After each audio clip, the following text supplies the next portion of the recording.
All right. So we have this topic today. First of all, I want to thank Roger here for inviting me and doing this in such a wonderful way. Appreciate it. And I speak on the topics of health connected to Torah, connected to spirituality, connected to things that are missing. I'm by training, I'm a designer, I'm an artist, and I do a lot of things. But this has been a passion of mine for a few recent years, and I decided to create some educational setting. I'm running a little website. I've studied this for like 20 years. I go in and out of different disciplines, medical, physiology, a little bit of chemistry. These are things that I didn't like when I was in school. Stems were not, and then now it's catching up to you, right? And you start wondering about different things. Particularly today with the internet, where you can do a lot of research yourself. Much less time we spend reading, more time browsing, binge watching videos and other things. They used to say, all television is educational, depends on what you're watching, right? Everything is educational. So yes, you can have some wasted time, or you can have some very potent, concentrated, focused education. And this is what I try to do. I try to go a little bit deeper, a little bit more wholesome in understanding of certain things, both in the Torah realm and in modern scientific realm. Now, this experiment's been going on for a long time. If you're in YU, you know this is Torah Mother, right? So this Torah Mother. By and large, it has failed. And I say that with some regret, but not with a lot of regret, because it was failure to begin with, because people that really try to merge Torah and Mother and science are really first making a separation. They're striking a divide in the Torah and science. Who said there was ever a divide? Yes, I understand. People who, since Nietzsche came and said God is dead, that people walked off religions and walked off traditions, and they started establishing their own way of life and secular way of life, and new countries emerged. They were completely secular, like France and England, and emancipated women and did progress and the Industrial Revolution, all that stuff. And all of a sudden became very unpopular to believe in any religion or deity because it was backwards and it was primitive and so on. Later, we started discovering that not so primitive, right? People that looked into biblical ideas on, let's say, a social arrangement, the health of the populace, some basic kashrut laws that you could see everywhere, where we're protecting our source of food, making sure it's clean and it's adequate. So these are ideas on which the science later will be built. Right? We looked into these things because they were part of our society, part of our community. We always tried to clean water in the well, so we tried to make sure we didn't know exact reasons why, but any peasant in the village would tell you have to do these things, otherwise you're going to contaminate the milk or water in the well, and they had their own procedures in place because they learned empirically from trial and error. People died, there were all kinds of conditions created which took lives of thousands, if not millions, because the people did not understand some basic principles, or particularly when the cities emerged and there was no longer natural environment for nature to take care of things, and in the city setting, everything became putrid and things could rot and become diseased. Things became terrible for millions of people. And they succumbed to diseases and other things. Famous case was case of Chicago. If you look in the history, Chicago used to be gripped by periodic eruptions of cholera. Chicago was a city that was built on the sea level, literally on the sea level. So any plumber will tell you the stuff that doesn't go down tends to back up, and the raw sewage would back up into people's plumbing. And as a result, both rich and poor were stricken by cholera epidemic. And the cholera is a bacterial epidemic, something that brews in the dirty water and swampy water And yes, it has some bacterial sewage and other things, and the people were sick at all times, so they would succumb to it, and they would develop all kinds of dysentery and dysbiosis of the intestinal dysbiosis, and also some respiratory things. They used to have consumption, and they didn't know what it was. Now we know what it is today, but at the time, a lot of young ladies would turn pale, and then one day they would get sick and start coughing, and that was called consumption. And there were a lot of young women were taken by that. Now, there are many reasons for that. It's not just the disease, it's also the environment. And we're going to talk about the environment, okay? I consider it's 80-20. Others will tell you it's 40-60. Some will say 30-70, whatever. I say it's 80-20. I like this ratio, it's 80-20 ratio. Many professionals like that ratio. Dysbiosis itself is 80-20. In your large intestine, you have environment of bacterial environment, a lactose bifidum bacterium, that's normally is 80-20. 20% is bad, what we call bad bacteria. Nothing is bad, it's useful, it's something that needs to be there, but usually it's fungal bacteria, candida, and other things that are what's called undertaker bacteria. Undertaker bacteria are the one that breaks down everything in the final production of your digestive system. 80% is a lactose bifidum bacterium. Lactose and bifidum bacterium are the ones that help us break down things and absorb things.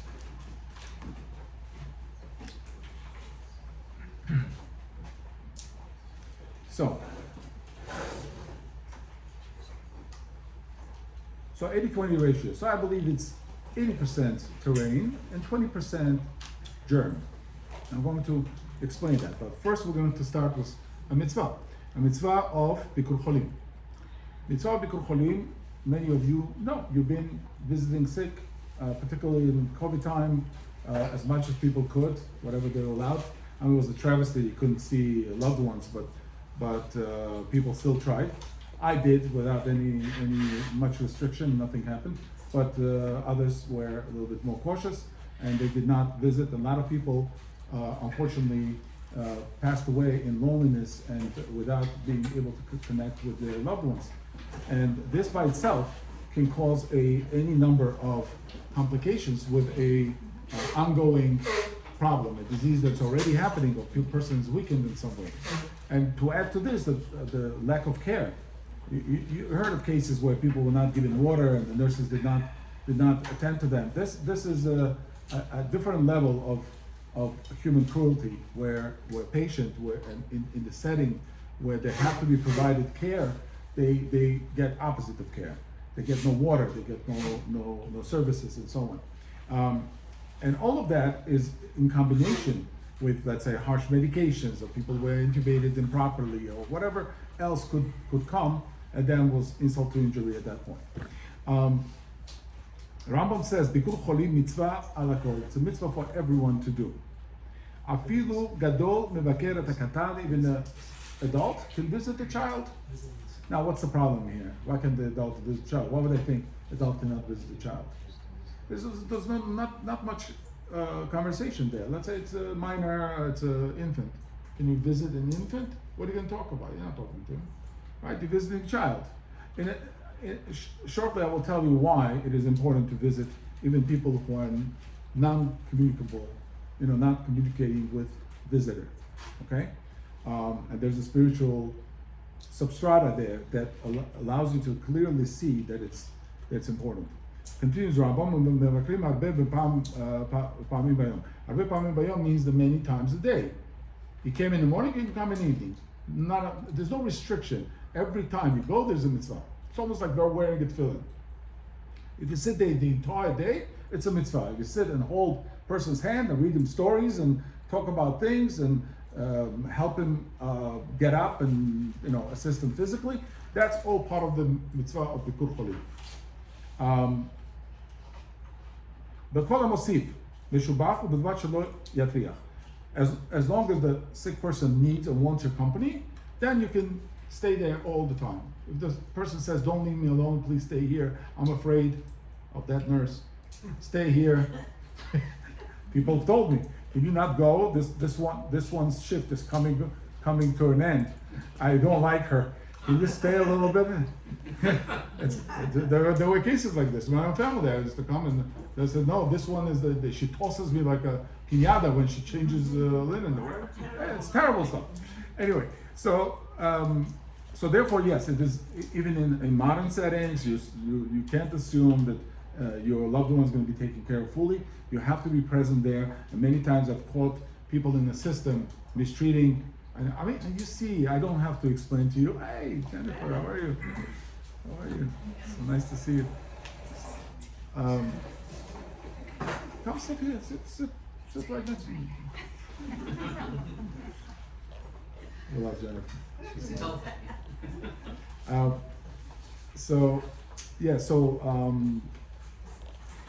So in a lot of these settings, the people are suffering. You hear people screaming in the rooms, right? When you're walking through hospitals, right? It's something that's ill of the society. We don't really have a genuine care where people are appointed to do a certain job, and many times they don't do it well, and things fall through the cracks, and then there's no one to blame.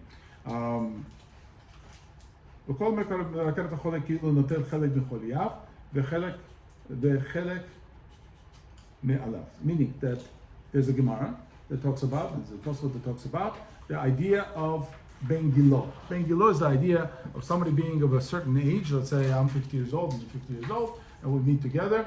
Then we have some kind of a connection. Ask not what that is, just accept for now that this is a connection. People that are of same age have some kind of a connection. There's a connection of zodiacs, there's a connection of vibration, there's a connection of female to female, men become friends, there's a lot of connections, right? Everybody likes sports games, so they're going to pack out after this. So these are connections, but Ben Gilo is a connection of age.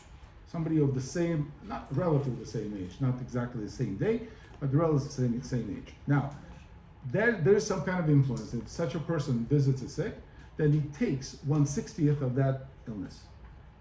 1/60th. 1/60th reminds you of what? Batel b'shishim. We have a halach of batel b'shishim, something diluted in 1/60th part. If I put 1/60th here, it's still the original thing. It becomes diluted in that. So dilution occurs in 1/60th. It's not direct reference from the Gemara, but Gemara says the 1/60th part is taken. Many things are put to 1/60th. Sleep is 1/60th of death. Shabbat is 1/60th of Olam Haba. Gemara says there's a ratio of 1/60. And Chazal obviously took that as a certain delusion or certain hint to that. So this process takes place. It's inexplicable. I mean, we can go a little deeper and try to answer why this happens. But sometimes you realize on your own some a priori knowledge that exists, that we understand that when we walk into the room, the person gets better. A person opens their eyes, feels happier, is more energized. You can't explain it, but certain people have that frequency to them that when they walk into the room, they can affect positively a person. A person waits for somebody and says, I can't wait for them to come. They won't fall asleep until the certain person shows up. What is that? That's a connection, right? So we understand that person feels better, particularly the fact that all doctors, surgeons will do surgery only in the morning, right? All surgeries are scheduled early in the morning, right? Correct? Why is that? Why is that, you say? Why is that? They don't want to get tired. Enough sleep. Because the Gemara says the person feels much better in the morning than in the evening. Person feels renewed in the morning. He has slept. Sleep by itself is a mystery. I can do a separate class on sleep, but sleep by itself is a mystery. It cleans out and detoxes the body in a way that no amount of rest could ever do. You have to fall asleep, you have to have a REM sleep, you have to have those deep pockets of sleep, and only then body recovers. We cannot live more than 3 days without sleep. Sleep deprivation, one of the worst diseases a person can have, right? But nevertheless, this thing happens. A person visits the sick and he takes away 1/60th from his sickness.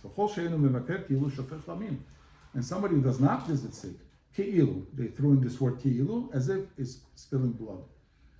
In the cases where ke'ilu is not used, it's actually like spilling blood. For instance, in the goses, in the case of the goses, somebody is minutes away from passing away, we cannot attend to that person. We cannot touch them even because that person is going through that transitional stage. And anybody who touches them, Gemara says, is shafech damim, because it brings closer his finale, right? So you cannot intervene because that's shafech damim. It's not ki'ilu, it's really shafech damim. But here it's just ki'ilu shafech damim because it's similar to somebody who spilled blood for not visiting, because that person might need you and asking for you. How many elderly are sitting in nursing homes today wishing that their children come? I'm there all the time. I visit different people, and I know that they're sitting there asking for their children and asking when they're going to come, right? Do you think they're going to feel better if they come? Of course they're going to feel better if they come, right, and visit. So that's a very, very important mitzvah of Bikur Cholim. Now, you might think, there's Machloket, Rav Moshe Feinstein talks about it, and they asked him a question whether Bikur Cholim can be done through the phone, by email, or whatever, and he says, yeah, you could do it, but better to visit in person. Better to visit in person. Why in person? He gives very Litvish answer, he was from Minsk, he was not from Lithuania, but nevertheless, he was the head of the Lithuanian Jews. So he gives a basic answer that you see a person suffering, and you're going to pray for him.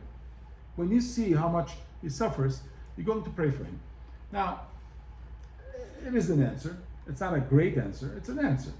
Meaning, if I'm a doctor and I can look at the person's vitals, then I can have a much better idea what he's feeling, how much pain he's in, based on recent tests that I got, right? I don't have to be there. It could be, when I'm there, it could be sleeping and not feeling anything. Somebody could be passed out in a coma, induced coma, whatever. You don't even know how much you're suffering, right? The real suffering is for a person who knows the degree to which that person is diseased. Let's put it this way, right? For lack of a better word. So it's not a good answer. The better answer is that being there in person, like the Gemara describes, like Rambam describes, is necessary for their spiritual and emotional and also physical well-being. It manifests, their spiritual health manifests physically, and they become more alert, feel better, and regain some of their functions, right?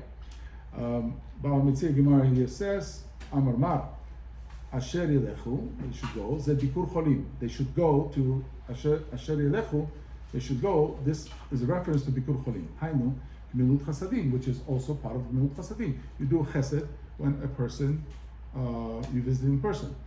There's an umbrella mitzvah of chesed, umbrella mitzvah, that covers many things. You can set up a table here and it's a chesed. You can do many things that extend to the idea of chesed. And Bikur Cholim is one of them. V'lo nitzrecha ela leben gilo. This is only for ben gilo. The Amar Mar says, ben gilo notel echad mishishim mechol yav, takes 160 years, ve'afilu achi mibai elei nemeza legabei. And the Gemara says that even though he's taking 1/60th of his sickness, nevertheless it's a mitzvah to go and visit. Why? Because a person might say, why should I expose myself to a COVID patient? Right? It's all recent memory, right? Why should I go? Right? People walking around with their elbows in the show. That's the most ridiculous thing they do. I don't. They do this. You coughing all over the place, and you do this. Okay, right?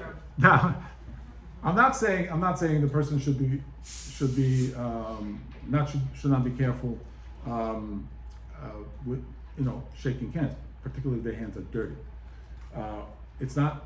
I don't think you can pass much through the handshake, but in the closed spaces, certain things can happen to the person's environment that can pick up something. Now, when I'm saying pick up, I don't mean germs flying in the air. I don't mean that. I'm going to explain what that means.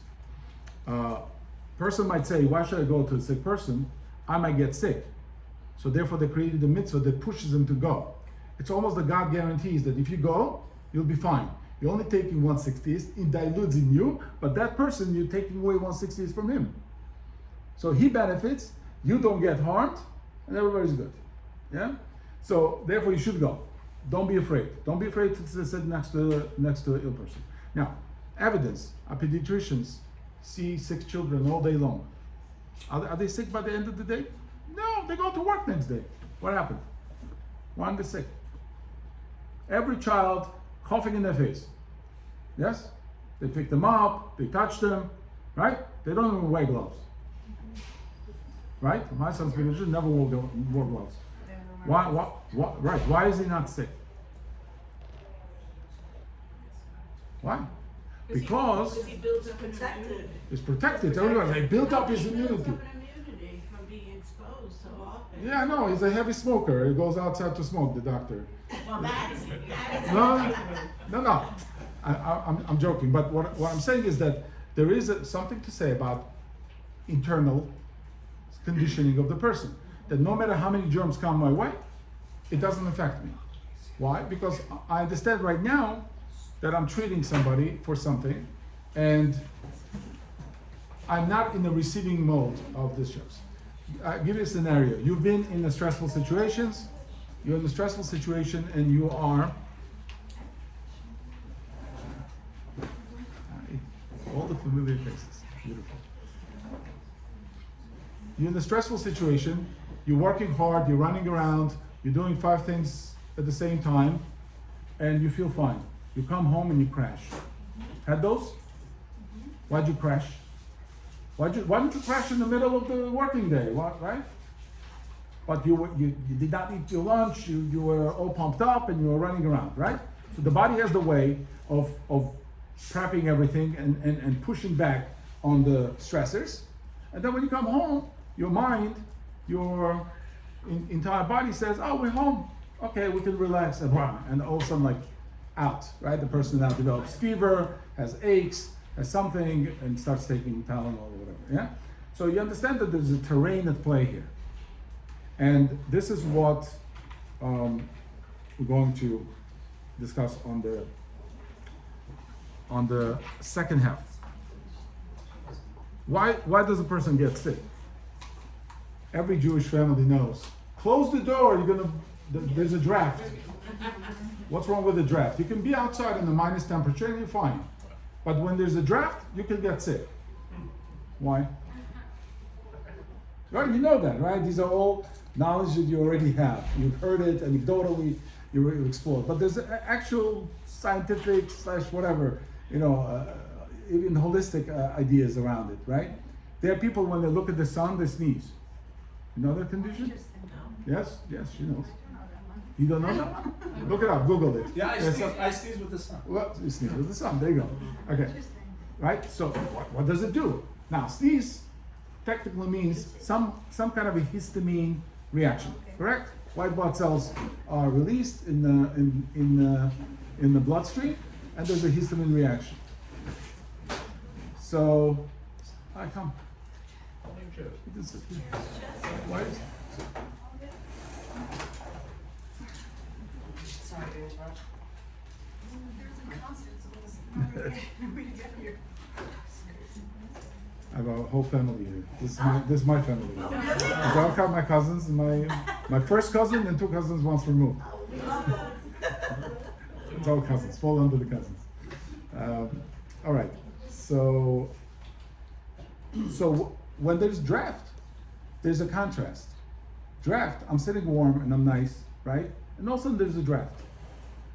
And it comes and hits me in my kidneys here, right? And all of a sudden I feel ill, whatever. The regular doctor is not going to describe this process to you. It's a weird process. I get draft over here and I develop something. Yeah? Why? How does that connect to that? It's not like I caught cold and I was exposed for a long time or anything like that, right? It's a momentary thing and I feel something, yeah? I rub my nose, I rub my eye, and there's a sty in my eye, right? Why is that? Why before I rubbed there was nothing there, right? So there's an interplay of pathogens, bacterium, and your own body, your own terrain, and there's a balance to be struck. When we go in the public, it could be beneficial or detrimental, right? Right now it's absolutely beneficial because I get everybody's biome. I'm exchanging biome with everybody, right? We're breathing, everything is here, and I get stronger. Even if I develop something, it's only for my body to recognize some kind of a pathogen and build immunity to it, and I'm going to be stronger as a result. That's why exposure to society is very important. That's why during the COVID, when they had rubber gloves and plastics and all that was not good. It was not protected because eventually you can't avoid breathing in something or doing something. And when you don't have your own oils on your hands protecting, these are curative to, anything that gets on your hands, your sebaceous oil, sabum oil, which is on your skin, and it actually kills off bacteria. And yes, you should wash your hands, obviously, you shouldn't be dirty or whatever, but this oil is very curative. And the people that are in a sterile environment, they usually do not have a proper exchange, or wearing a mask, let's say, you don't have a good oxygen exchange, you're suffering, you might develop hypoxia and other conditions. So these can diminish your immune system and therefore undermine the terrain that's supposed to withstand a real attack by a real pathogen or some cytokine storm or whatnot, yeah?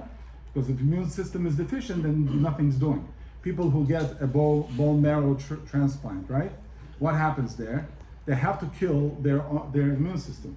They isolate people. In that case, isolation is absolutely necessary. They isolate so nothing else comes to them before they destroy their own immune system. Because in order to give someone else's bone marrow to that person, they have to destroy their immune system so there's no conflict and therefore autoimmune does not develop.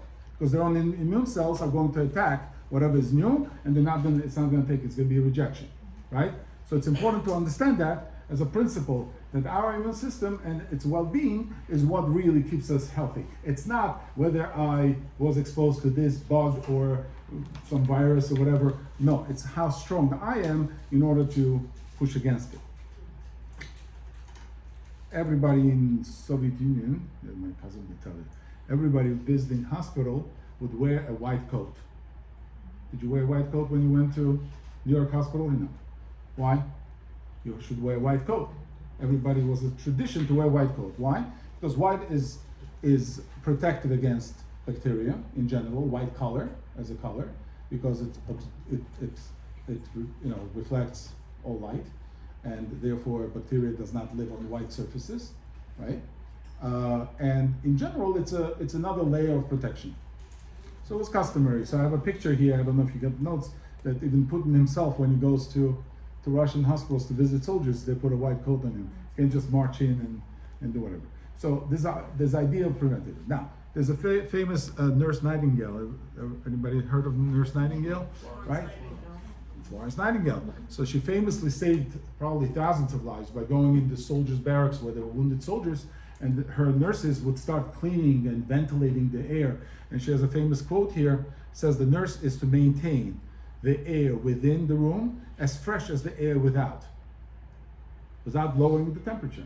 That was the challenge. Open up the windows, make sure it's the same fresh air, ionized air that comes in and out, but do not lower the temperatures to protect, the inner thing. So they would regularly ventilate the environment, clean the floors, clean the wounds, and make soldiers happy. They would sit and make them laugh and tell them funny things. And the laughter itself would produce a lot of protective structures and genetic structures. The endorphins would be produced to fight the pain. When people laugh, they don't even notice that they're in pain. Sometimes they pass by something, they get a cut on the finger. Oh, when did I get? Oh, you were having so much fun, you didn't even notice, right? Because it suppresses all feelings of pain. There's a famous rat experiment that was done by Dr. Kurt Richter, a German again, usually. Anytime the rats are being killed, you can assume it's a German. So Dr. Kurt used to take rats and he would drop them in the water, and like a good German was the stopwatch, would see how long it would take for a rat to drown. And he did it again and again and again. I don't know, 1,000 rats, I don't know what he did. He just annihilated a lot of rats. Then he had a bright idea. It was 1950s. Probably came with an Operation Paperclip. But he then had a bright idea. Let me take one of the rats that's about to drown, and I'm going to take that rat out, and I'm going to dry it out, make it comfortable, feed it a little bit, hold it outside the water, sing him a German song, no, and then he would drop it back in the water. So usually the rats died within a few minutes, they couldn't swim and they drowned. This one lasted how long? How long do you think it lasted, this one? Longer. A day. Obviously, how long? How long? 6 2 hours. 2 hours? 10 minutes. No, 10 minutes was usual time, right? We can last 10 minutes. Huh? 60 hours. Wow. Yeah, 60 hours the rat struggled because the rat understood that there's a hope somewhere beyond that horizon. And at some point somebody's gonna pull you out. Isn't that like amazing? Like this is like a it's a Geula type of thing. You're waiting for Mashiach, and right? B'chol yom sheyavot. This is the idea that we were redeemed once, we will be redeemed again. This idea is very strongly shown in this experiment. So it's a fun experiment. I'm being a little bit joking when I don't mean to make it lighter than what it is, but it's a serious undertaking.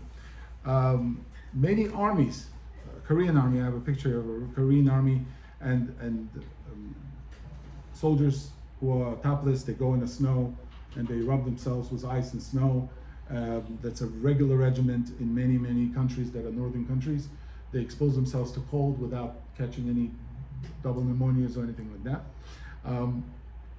And all of that is due to the terrain, the resilience and resistance.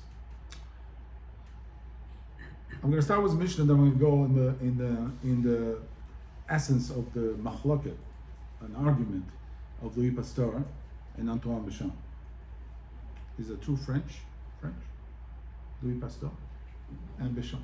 French can only argue with French. French don't argue with non-French. Why? Because non-French, who are they?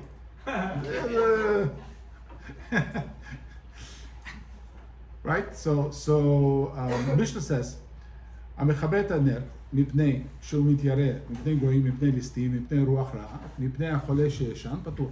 It's a במם מדליקין, we say that in במם מדליקין, it's the second parak in Shabbat, and the Mishnah says that one who extinguishes ner, a candle, for a sick person, or because he's afraid of robbers or non-Jewish army, they might notice the candle in his window, or mipnei ruach ra'ah, or because of the bad spirit, or mipnei hacholeh she'yeshan, or the sick person needs to fall asleep and he can't fall asleep. It's a sakanat nefashot not to be able to fall asleep. Day 3, you can't fall asleep. It's sakanat nefashot, it can be mechalel Shabbat, no problem. You can turn off the candle. But here there's a ruach ra'ah concept. What's a ruach ra'ah? A bad spirit. Have you seen bad spirit? Right? What's a bad spirit? Rashi says there, "Mnei ruach ra'ah, haba elav kishe'eno ro'eh noach lo." Ruach ra'ah comes to him. He feels ill. He feels some kind of ailment, and when he cannot see it, he's calmer. What is he seeing? Yeah, he's seeing things. What is he seeing? You know, people hallucinate sometimes. They see things. They can swear they saw something, right? I'm not saying after ayahuasca. I'm saying, people can, and there's some drugs that cause hallucinations and other things. But there's a world that opens up to a sick person beyond what he sees. There's an agony. There's a high fever, and he might be in a state of a different awareness, and he can be scared by something. He's mortally ill, and a person that's mortally ill many times will have a psychological or psychosomatic even experience that will push them to a different types of visions, right? And that's what it's referring to. And therefore you can recognize that, and you have to be michalel Shabbat over it. It's as factual as all the other things that are listed. You can act on the spiritual deterioration of the person like you're acting on his physical deterioration. And I'm not just talking about mental condition of the person. Yeah, mental is also important, obviously, but spiritual. If somebody is at the point of his spiritual challenge where it can affect him physically, that person has to be contained by doing something for that person, right? Holding their hand, talking to them, or doing anything else like that. Even violating Shabbat. Even violating Shabbat, right? So meaning that mental deprivation, or mental disease, or mental state of certain state requires us to get involved. And Rambam says himself, there are more mental diseases than physical diseases, literally, because we don't recognize. We think everything is taken care of by a drug. You take Xanax or Prozac or whatever, it goes away. No, it's much deeper. The reason why body needs to begin with any drug is because the drug is a compensation for something they're not getting nutritionally. Our body makes chemicals. Our body makes everything we need. Your serotonin is made in your gut. It's not 5-HTP that you get from your supplement. No, it's made in your gut. If you have a good digestion, you have a proper B12 intake. B12, you're gonna have B12 as a precursor for serotonin, right? And many times people take B12 by mouth. It doesn't work. And don't ask a doctor, it doesn't know. It doesn't work. If you take B12 by mouth, you're swallowing it, you're not chewing it. If you're not chewing, the saliva is not involved, and transcobalamin 1 never happens. If transcobalamin 1 never happens, intrinsic factor in your stomach never binds to it. And if it doesn't bind to it, it will die in the stomach acid. The B12 will never make it to the ileum, which is the last part of the small intestine where transcobalamin 2 happens, and then it gets absorbed, and then you will get the serotonin. A lot of people are walking around depressed, and they go to doctor, and the doctor says, "Oh, I have a pill for you." Why not fix your natural digestive system and absorption, and not to have, why not fix your terrain, right? You wouldn't plant in the desert, you wouldn't plant in the sand, you wouldn't go to the beach and start planting something hoping it's going to grow. It's not a fertile ground. You have to make the ground fertile. You have to imbue it with nutrients and all the cofactors that it needs in order to produce or proliferate a plant. It's the same thing as your body. Your bacterium in your gut are plants. They have something called shikimate pathway. Neurologists learn about it. Shikimate pathway does not occur by humans, but it occurs in some animals and plants. Our bacteria has shikimate pathway. The way it does what it does, it needs sunlight and it needs the blue sky. Yes, when the blue light enters your eyes, it starts the process of that pathway, and the bacteria starts creating all the wonderful chemicals that you need. Otherwise, if not, you're going to be deficient in something. And all the opioids and all the wonderful things that it makes, it will suppress. Hormonal responses are going to be different as well. So all of that, if you really study and you really understand, that's why I'm saying this as a religious obligation. Why many rabbis don't understand this, and they say, okay, it's mutar to do, it's not mutar to do. They judge from some books they read, and they don't really understand in depth what it is, and they don't converse with a doctor of a treating doctor of the patient to say what exactly is happening. What is this person allowed to do, not allowed to do, so I can instruct him by properly learning what his physiology demands right now at this point. People are fasting. They say, I don't know if I can fast. People have blood sugar issues, right? The A1C is, it's all out of whack, right? And they come to shul, and they're religious people. They want to fast. Yom Kippur fast, Tisha B'Av fast is coming up. Are they going to fast? Are you going to tell them to fast? I never tell anybody to fast who's on a medication, on a metformin or anything like that. Tell them don't fast. It's not worth it. You want to faint? You want to have problems? People on blood pressure medications, they'll have no perfusion if they're not going to drink their medication. So the rabbi has to know about it. The doctor has done his job. He has prescribed what he prescribed. Whether right, wrong, but he has prescribed something. Now there's a innate weakness in the person that a person cannot do without a drug. Drug becomes a substitution or replacement for something the body was supposed to make. And now the body doesn't make it. Body says, oh, you're taking this? Fine, I'm not going to make it. Why should I make it? Yeah? Who gets drunk faster? A person who drinks all the time or a person who never drinks? Who gets drunk faster? Who never drinks, right? Right? Are you scientists or something? You haven't done research. But you understand that, right? Why? Because your body makes alcohol. Your body makes ethanol. Yes? Your body makes ethanol. If I eat this, about 1/3 of this is going to become ethanol in my, but not ethanol, the proper ethanol the body makes. It's not some distilled vodka from somewhere. It's an ethanol the body makes. Now it's a form of energy.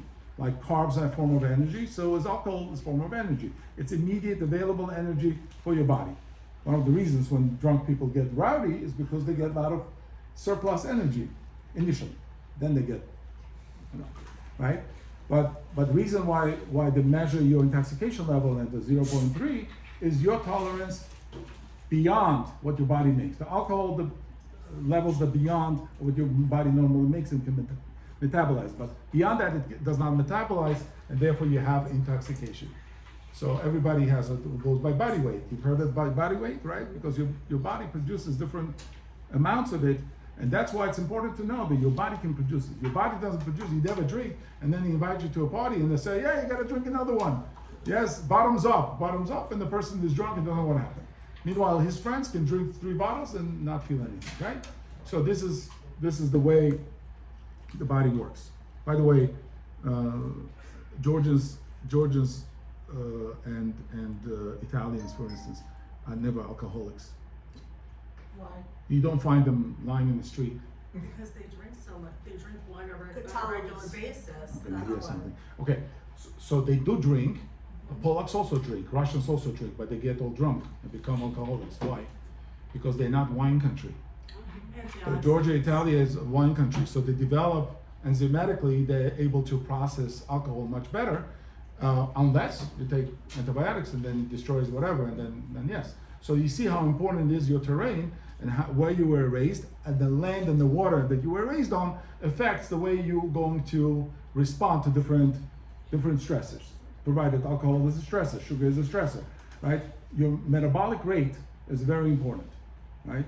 So let's go in now to this idea of Pasteur and Béchamp. In 1813 to 1878, there existed, all the way till Pasteur's death, they existed the new era of discovery of microscopic things.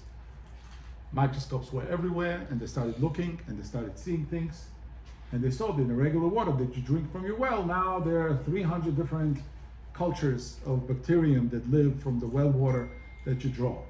And all of a sudden the people realize that it's not the wells that are poisoned, it's not the Jews that poisoned them, but rather it's dirty water, or it's contaminated water. Also, they thought, at least a theory of germ theory, suggesting that the germs are the cause. Opposite that was a different group of people. Claude Bernard was one of them, Frenchman, who later was succeeded by Antoine Béchamp. Or Béchamp. Do you say Béchamp? Or Béchamp? I say Béchamp. I mean, Americans say, but again, pronunciations, right? But Antoine Béchamp was actually a doctor and clinician, and he did experimentation. And Pasteur was not a doctor. He was not. He did not understand physiology well, but he was a scientist. Let's put it this way. And he did experimentation, and that some would prove that certain cattle, sheep, and whatever, because the farmers were prime clients for this kind of research. They didn't want their sheep or cattle to get sick. So they turned to him and they said, "Can you do something? Can you vaccinate against this pathogen or whatever?" And yeah, he developed some things, and a lot of cattle died from these vaccines. But later they claimed some successes. Prime corruption that they claimed that Pasteur had, that he had friends in high places and basically pushed certain modalities of his unsuccessful experiments to be accepted as a norm. And today we're reaping the unfortunate consequences of that decision, of that corruption. Meaning today you have bugs in the hospitals that you cannot eliminate anymore with antibiotics. You have antibiotic-resistant bugs, right? So antibiotics themselves, were found by chance, right? When Fleming found that bacterium, one of the petri dishes did not develop any growth, he wondered, and his curiosity brought us to penicillin.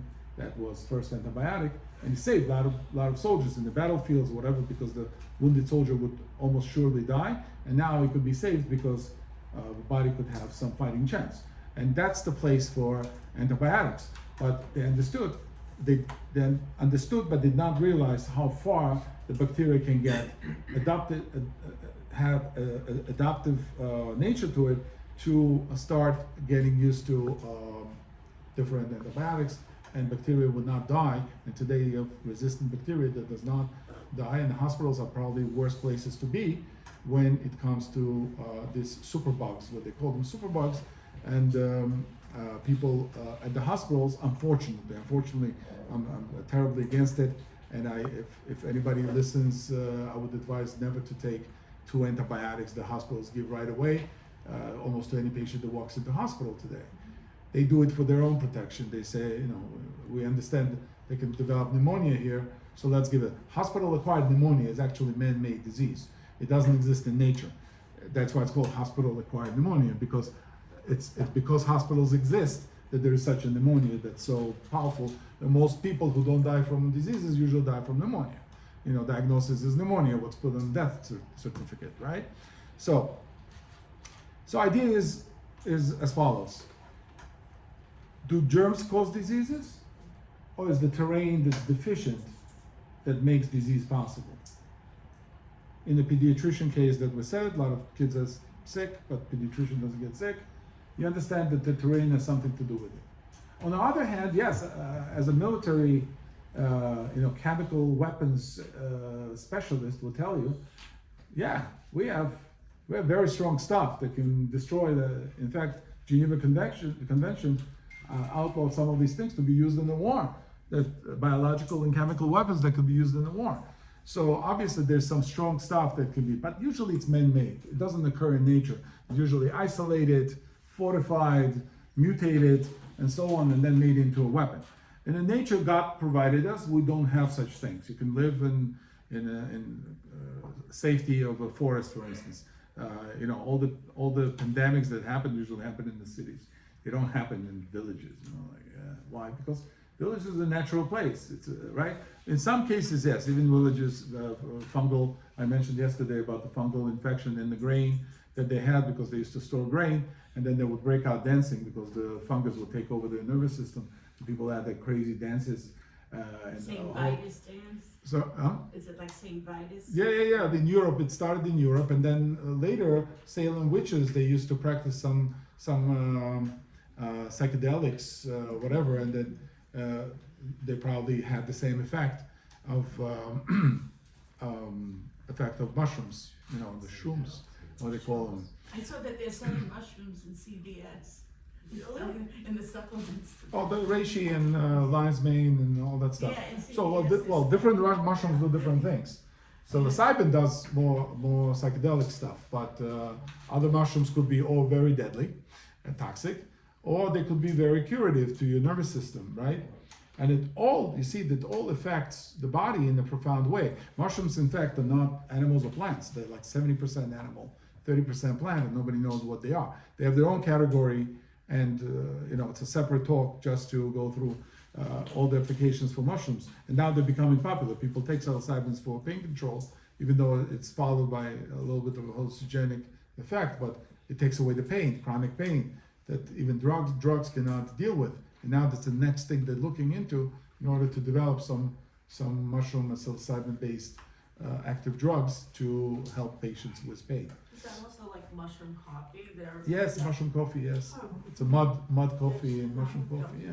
These are primarily mushrooms. Now, I like coffee and you should drink coffee. I think coffee is good. 4 cups a day is wonderful for your liver, and but good coffee, I'm saying. I'm not talking about junk. Good beans, roasted, where the process. Coffee can also have some ingredients that are not favorable, and don't drink decaffeinated coffee.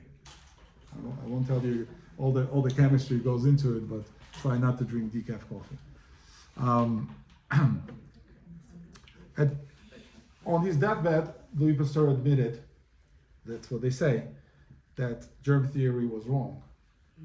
He said, it's not the germ we need to worry about, it's the inner terrain.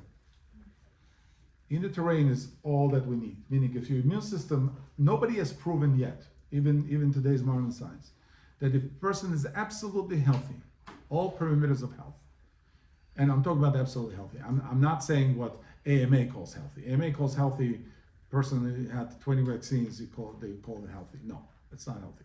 Healthy is a person that didn't have any interaction with any medical stuff ever. No surgery, no drugs, no nothing, not even Tylenol. That's a healthy person. If that person is exposed to influenza, let's say, he will never have influenza. There's no such a thing as him getting, sick from someone else's influenza. There's such a thing called Koch's postulates. There are 4 Koch's postulates that they have to be met in order for something to be infectious. It has to be isolated, it has to be purified, and then it has to be introduced into a living body, and that body has to get sick with that specific disease. Only thing they did was tuberculosis, and most of it was animal studies. But anytime the person is healthy, like soldiers, Marines, these are people who come in contact with a lot of stressors, and they're able to sustain great amount of pain. They're able to nothing beats them down. I remember when I was younger, and we used to go in snow, and we were outside all the time. We didn't care for cold, for anything, and we were fine. Yes, we would develop a fever. Even today, if I develop a fever, it's overnight and it's gone, right? Because it means my terrain serves me right, and everything is up and up. But people who have pre-existing conditions and other things, what they need to do is provide a better terrain. You have 12 systems in your body. You're born with one of them weak, let's say. People prenatally, they don't get something. They're born through the forceps of some whatever. Something happens, right? And one of the systems is weak. Or it's nervous system, or it's digestive system, or whatever. One of the systems is weak. Person is lactose intolerant, yeah? So other systems now have to plug in order to help that system, the weak system, to continue, yeah? There was a Japanese doctor, Yoshito Nakatani. There's a Nakatani method which Japanese use. By the way, we bombed them twice, and they're longest living people today. It's worthwhile to ask why. Why we live less and they live longer? Because they ignored the rest of the world, and they're very proud. They're nationalists, Japanese are nationalists. They don't allow other cultures to infiltrate. So they took matters into their hands, and they created a health system that's greater than anything. Their students eating homemade meals in school. They have absolute culture of clean food, and I mean, you see the Japanese sushis, they eat clean, they eat whatever. Even though they have a lot of technology and they have a lot of exposure to radiation and other things, but yet they survived because they after the Hiroshima and Nagasaki, they realized there's some natural compounds that help regenerate the body and heal that terrain. One of them is ginkgo biloba. I'm a big fan of ginkgo biloba. You guys heard of ginkgo biloba, but you never had one. Did you have a ginkgo biloba? Once or twice. You took a pill. Okay, it was a fake pill. Why? Because it's from the tree. It's from ginkgo tree, but the ginkgo tree, unless it's 15 years or older, has no effect. It has to be 15-year-old tree, and all 15-year-old trees are in Japan because they cornered the market on ginkgo. Why they corner the market on ginkgo? Because they realized as people were dying after the exposure in 1945, only tree that grew next year and had fruits was ginkgo. They said, what's happening here? They simply did what Fleming did with penicillin. They said, what's happening here? Why is this tree blossoming? And they cornered the market they started researching it. I have ginkgo tree. All the trees are in Japan and in Cedarhurst. I have one tree. I have one tree. It's a female tree. There's a male and female. Female bears fruit. And it's very hard to find, and nobody wants it around because when it bears fruit, it has a smell of urea. It stinks like urea. It ripens, it falls on the ground, and you can't pass by. It's like this funky, it's a terrible smell. I went through that. I collected those fruit. I cleaned them with rubber gloves and mask over my face. I cleaned them, and I got the kernels. The kernels have to be cured in the oven under low temperature. I have them. I have about 20 of them. Now, 12 of them can kill a person.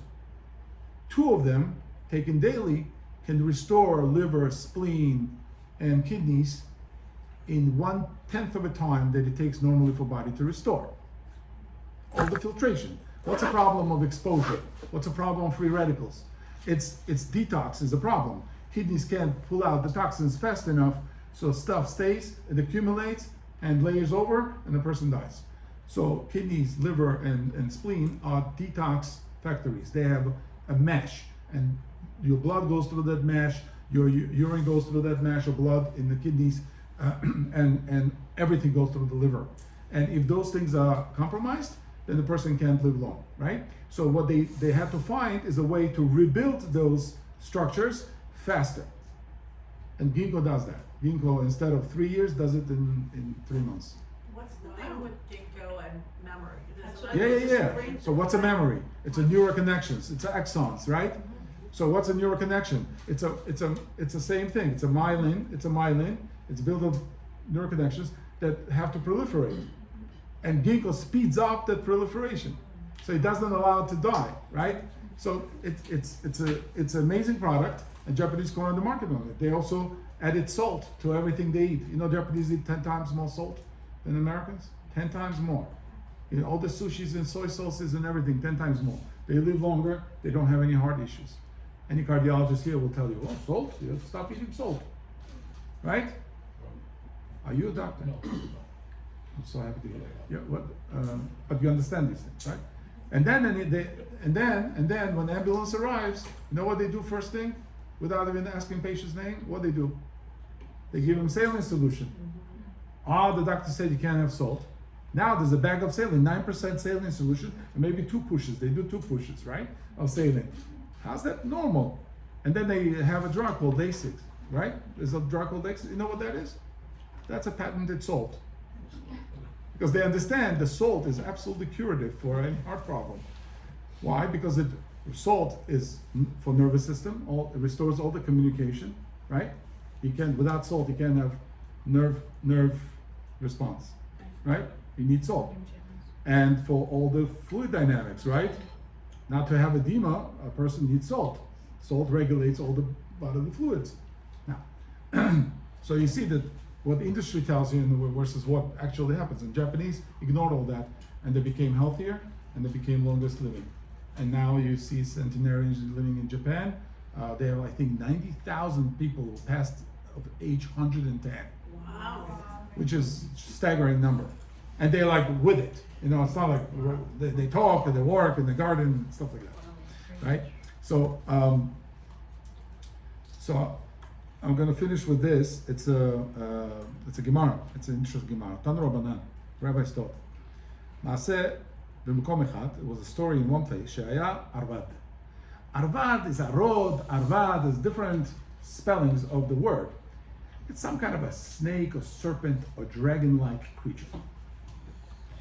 Mazik et abriot. And he lived in a hole, like a burrow, and he would come out and bite somebody when they pass by on their leg. And it was Mazik et abriot. Bao v'diu lo leRabbi Hanani ben Dosa. Rabbi Hanani ben Dosa was one of the tzaddikim that ate like a little bowl of charuvim, carrots, from Shabbos to Shabbos. He didn't have much food, right? And the Gemara says that Hashem says that the entire world is fed through Hanani, my son, because he eats just the one thing. He was a big righteous man. We're now talking about spiritual terrain, to pay attention. So they came to him and they said, this is what's happening. Amar lahem hiruli et choro. Show me that hole. Where does it live? Where's that cave or burrow? Hiru et choro. They took him there. Natan hakevo al pi achor. He placed his heel over the hole. Yatsa v'nashcho. The serpent came out and bit him. Vamet oto arvad. And the serpent died. Natlu al katfo ve'eviu lebet midrash, and they took him like the soccer player. You know, they just scored and they put him on his shoulders and they brought him to the Beit midrash. And he says, "Rovanai en arvat memit, ela achet memit." Let me tell you something. It's not the serpent that kills; it's the sin that kills. My spiritual equilibrium is fine. This serpent couldn't do anything to me. When you are fine here, you're all balanced. There's no such a thing as poison. Yes, of course, it's a level. Now, translating to our condition, when you're strong, mentally, physically, emotionally, and spiritually, you feel empowered, everything is holding in place, then obviously you can resist anything that comes. And it doesn't have to be physical only. It can be spiritual, it could be emotional, it could be even a slight mental memory of something that happened in your childhood that keeps hunting you and keeps weakening you every single time. A lot of times people go to shrinks and they talk and talk and talk and they never address the key points and issues that the person is going through. And sometimes you touch a person and he jumps, and sometimes you touch a person and he smiles, right? These are different reactions, right? And those come from what's in our terrain. They represent our terrain. As the last thing I'll tell you, there's a diaphragmatic breathing. Did you ever hear of diaphragmatic breathing? Tonight when you lie down, start breathing through a diaphragm and start paying attention how it works. If you have a nice and smooth breathing and you have a longer breathe out, 1/3 longer on breathe out and breathe in, and you don't have a shakes, and you don't have palpitation, and you don't have anything. You know what diaphragm does? It's considered the muscle of the soul. What it does, it hugs all your organs. All the organs are under the diaphragm. And like an umbrella, it pushes down, it caresses all your organs and tells them everything is fine. When your diaphragm flatters and bounces around and stops and you have that kind of breathing, you can't hear anything, you can't understand things, you can't have a parasympathetic mode. You're always in sympathetic and stressful mode. And that's why when Moshe Rabbeinu came to Bnei Israel in Mitzrayim and said, God wants you free. They were slaves. Said they couldn't. They could not hear him from the shortness of spirit and the heavy labor. Shortness of spirit is that when the person can't catch his breath. What's catching my breath? I can't make it smooth. I can't make it flow. Right? That's our daily life sometimes. We're running around and we don't pay attention and things are pressing on us, and then we go for instant gratification, pills, alcohol, drinks, food, and other things, and we disrupt our terrain, and then disease comes. Disease doesn't come because there's a bug somewhere. It comes because we're allowed to come and find the ground. So if whatever you feed, you let it grow. If you're feeding fungus and candida, it's going to grow. If you're feeding good bacterium and you have a probiotic, not antibiotic but probiotic substances, you'll let it go. I'm going to finish here. Thank you for your kind attention, and it was wonderful.